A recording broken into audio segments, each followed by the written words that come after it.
How do multi-millionaires think? What are some of their subconscious beliefs around money, around success, around business?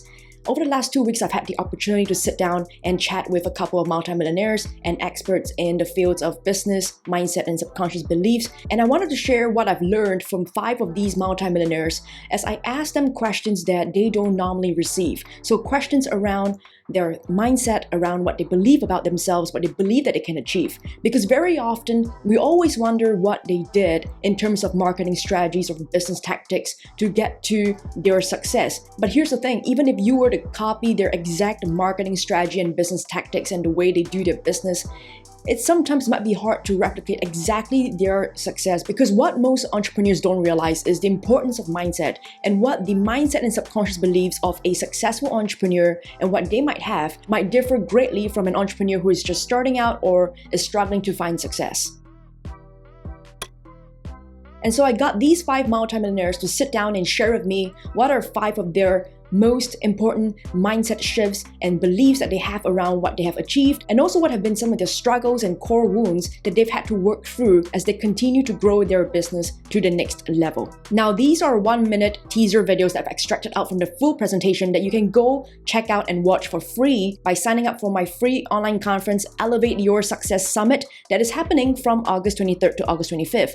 All you need to do is to go and click on the link in the description below to sign up and get your pass for free. And don't forget to also share the summit with your entrepreneur friends so that they too might learn from these successful entrepreneurs as well as other experts and leaders in the fields of mindset, subconscious beliefs, and business alignment. So the very first successful multimillionaire that I want to introduce you to is Derek Rydall. Now, you might have already heard of Derek Rydall. He's a huge name in the field of law of emergence. He's the founder and creator of the law of emergence, and he's also the #1 Amazon and Barnes & Noble best-selling author for the book Emergence, 7 Steps for Radical Life Change. Now, Derek has coached thousands of people around the world, including Fortune 500 companies and celebrities, including Oscar and Emmy winners. And so I was very excited to sit down with him and chat about his achievements and his mindset and beliefs around his business. And what Derek teaches people is how to use their life story and turn that into creating a meaningful business that is built around your stories. And so I asked Derek, how did you get into this business and how did you use your life story to create the business that you run today? And so Derek shared with me something super amazing, an amazing story of how he almost died twice, and how from the second time that he almost died, he realized that his life purpose was to create this business to impact the lives of other entrepreneurs. And so here's a teaser from my chat with Derek. Listening to all the gurus and finding, here's, how to make a 7-figure webinar, how to create a cash machine website. I certainly got little strategies and things here and there, but it never really clicked. When I just said, forget about having to figure out all the strategies and tactics. Let me just figure out as I keep saying, what I'm really made of and made for, what I really want to deliver, and who I really want to help. Not based on what any expert says I should, not based on any niche, but like, what's the truth? And then as I said, as I looked over my life and I saw the evidence and the clues of what I already knew. I already knew something. And the only thing we can really teach or give is what we have. So you've just heard what Derek said about knowing what you want to deliver versus copying what everyone else is doing. I mean, even as I were to look at my own business and my own entrepreneur journey, when I started my first business about 5-6 years ago, I spent a lot of time trying to copy what everyone else was doing, right? So I was looking at what everyone else was doing in terms of marketing strategies, and if they were launching a certain product, what was the sales funnel like? What was their marketing like? What were they talking about? And over time, I just became like them. It was really hard for me to step out and create my own business that was about me and my life story. In fact, I didn't really tap into my own life story until last year, right? That's why I started this brand new business, Mindfield Community, which is built entirely around what has impacted my life the most, which is working on my mindset, my subconscious beliefs, and my business alignment so that I can become a better entrepreneur. Before that, I used to run a marketing agency, and all I was focused on was the marketing strategies. What is everyone else doing? What is everyone else talking about? What are they selling? What courses are they creating? Everything that they're doing, how can I copy them? And that's one thing that I had to learn myself as well, how to stop looking what everyone else is doing and to start focusing from the inward. How is my business reflecting my life story?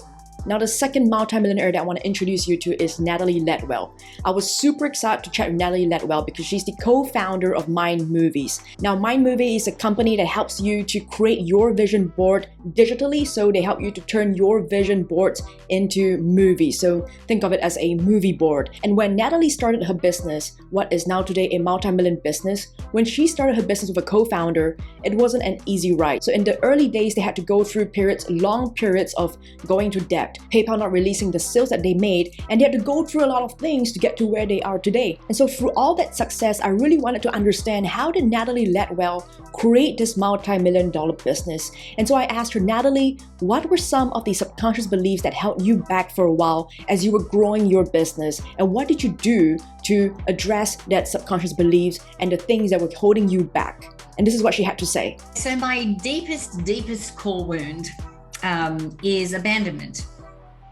So my biological mother left when I was 3. So, I have a whole story and everything around that. But it is amazing how a wound like that will show up in every single area of our lives. Now, of course, it shows up in relationship because, and I've been working on that, obviously. But it also shows up in business. So, with something like abandonment, it's like, can I trust my business partners? Can I trust that this is going to work out? Can I trust that if I do a collaboration with someone else, that they're not going to do the wrong thing? And sometimes it can be so subtle, you don't even realize that that's what's happening.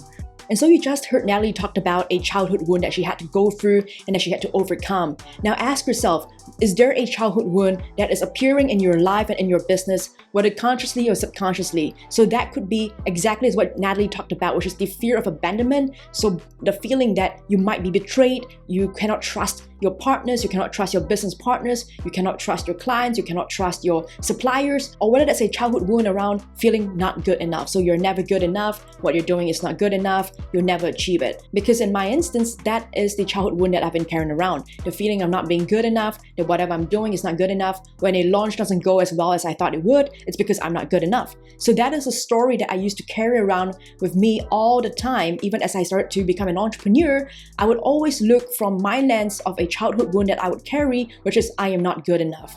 And that often translates to a lot of things like, oh, I'm not good enough to partner with this person. I'm not good enough to reach out to this person. I'm not good enough to talk to these multimillionaires, right? So these are some of the childhood wounds that we carry around with us that unless we start to work through them and work past them, we'll always be limited by the childhood wounds that we carry. And a lot of us carry these childhood wounds that we're not even consciously aware of. And so as a human being, and even more so as an entrepreneur, we gotta ask ourselves the question, what are some of the childhood wounds that we've carried through from our childhood days till now who we are as an adult, and we're allowing these childhood wounds to show up in our business and determine the results that we get. Now, like I said, your childhood wound might not be some traumatic childhood wound, right? It might not be something traumatic. However, even something small like feeling not good enough or having to constantly prove yourself to be good enough can affect your business without you even knowing it consciously.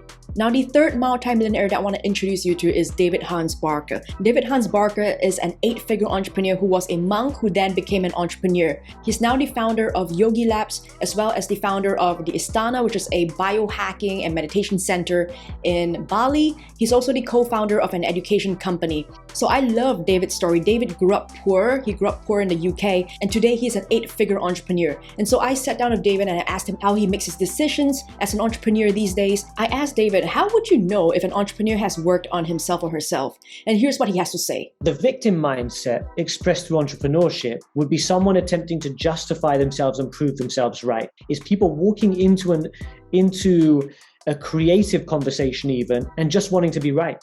Whereas the person who's taken responsibility for themselves and has become an experimenter, a mad scientist, will walk in and they're not looking to be right. They're looking to test.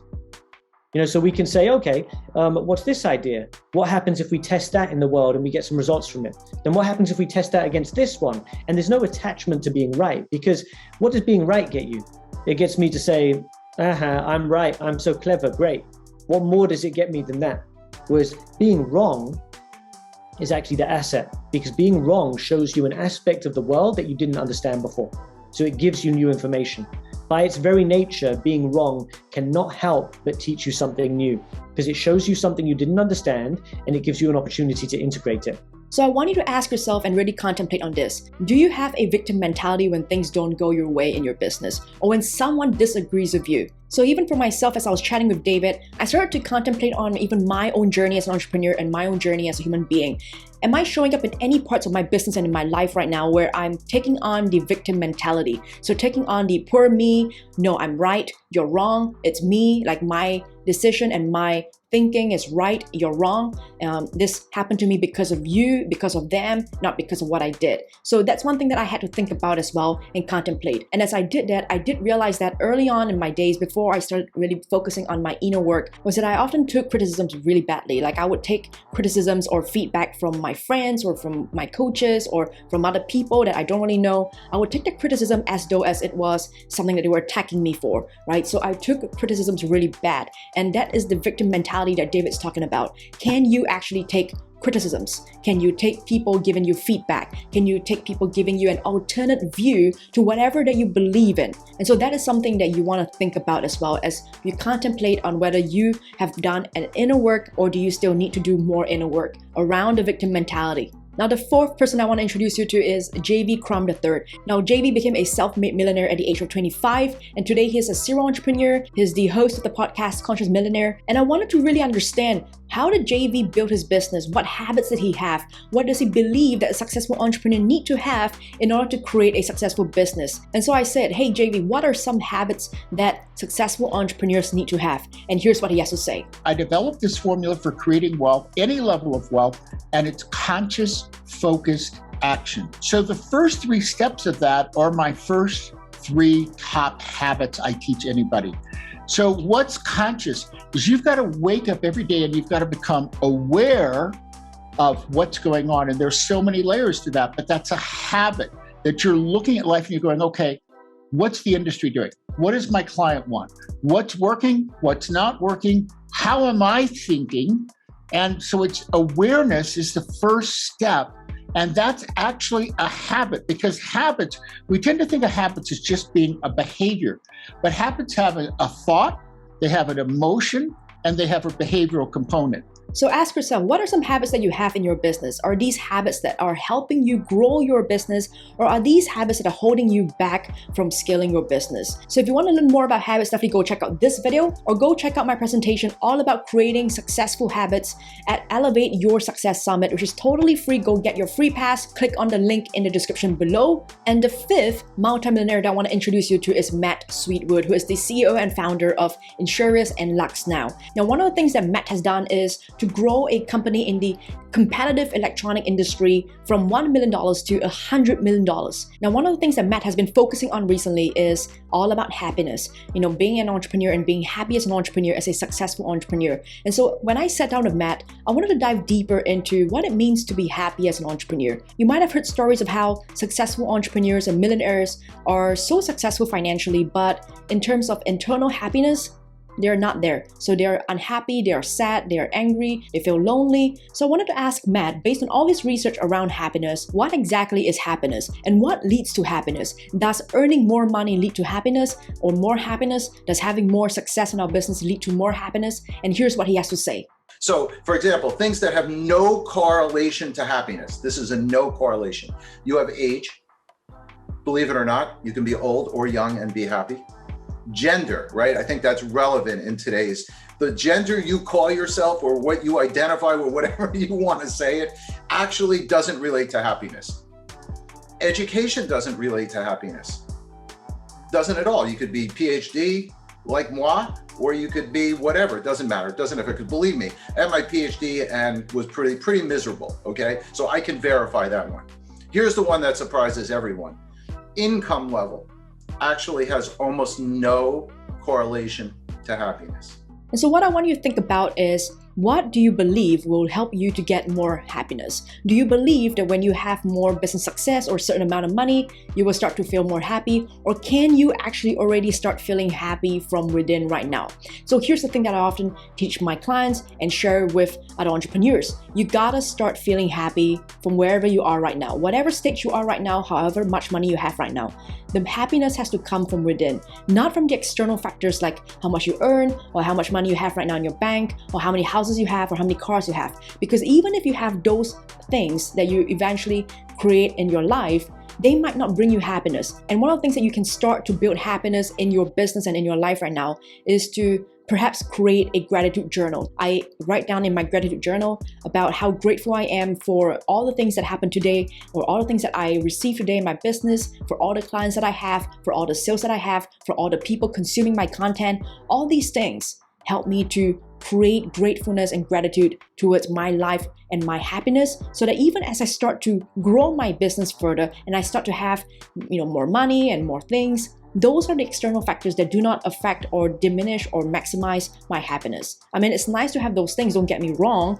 but they do not make me happier or more satisfied or more fulfilled as a human being. So like I said in the beginning, if you want to catch the full presentations for each one of them, plus so many other experts and leaders in the fields of mindset, subconscious beliefs, and business alignment, then you definitely want to go sign up and get your free pass to Elevate Your Success Summit. You can click the link in the description below. Once you get the free pass, you'll be able to watch all the presentations for free from August 23rd to August 25th. And of course, if you need more time for the replays, or you want to watch it on demand, or you want to have it in your arsenal so they can always go back and rewatch it again, you can always get the VIP pass or join my membership and Mindfield community. Now, if you like this video, I would really appreciate it if you could hit the like button. It tells YouTube that you enjoyed this video, and to also share this video with more entrepreneurs. And of course, if you've not already subscribed to the channel, go ahead and hit the subscribe button, and also hit the bell notification button so that you get notified when I upload a new video. So thanks for watching, guys. I'll catch you at the summit, and I'll see you in the next video.